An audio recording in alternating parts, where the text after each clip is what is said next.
Alhamdulillah. Alors, qui n'aimerait pas être riche et qui aimerait être pauvre? Personne. Alors, personne n'aimerait être pauvre, mais tout le monde aimerait être riche. Alors, peut-on être heureux tout en étant riche? Oui. Et peut-on être heureux tout en étant pauvre? Non. Alors, de quelle richesse je parle? Je parle de la richesse du cœur.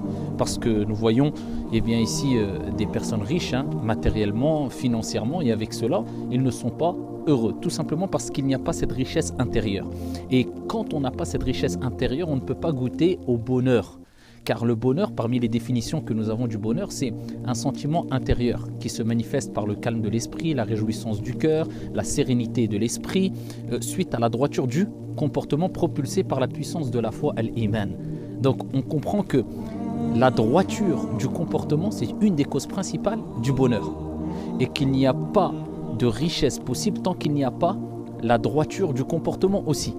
Et c'est un des fruits même, on peut dire même plutôt, c'est un des fruits de la richesse du cœur, c'est la droiture du comportement. Donc la richesse du cœur apporte la droiture du comportement et la droiture du comportement permet à la personne d'être heureuse. Donc voilà comment on peut être heureux et riche à la fois. Et le prophète alayhi salatu wassalam, dans le hadith rapporté par An-Nasa'i, a rapporté à Abu Dharr radiyallahu anhu arda que la vraie richesse, innamal ghina ghina al-qalb wal faqru faqru al-qalb.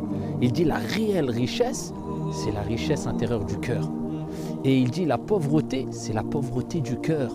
Et il rappelle à Abu Dharr que celui qui est riche dans son fort intérieur au niveau du cœur, qui a la richesse du cœur, eh bien tout ce qu'il amassera ne pourra lui le nuire en rien du tout. C'est-à-dire qu'à partir du moment où tu as la richesse intérieure du cœur, c'est-à-dire tu te satisfais du peu que tu as, tu apprécies les choses, tu n'es pas jaloux, tu n'as pas de haine, tu n'espères pas avoir ce que ton collègue ou ton frère a. C'est-à-dire alhamdulillah, tu es satisfait de ce que tu as et tu regardes toujours ceux qui sont dans une situation plus critique que la tienne, tu es poussé à toujours être reconnaissant vis-à-vis des bienfaits de Dieu sur toi.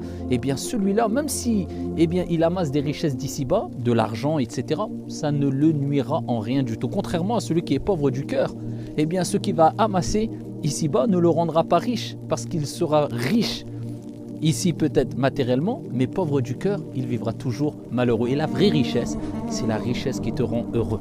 Et y a-t-il une richesse qui peut rendre l'être humain plus heureux que la richesse qui va provoquer le bonheur?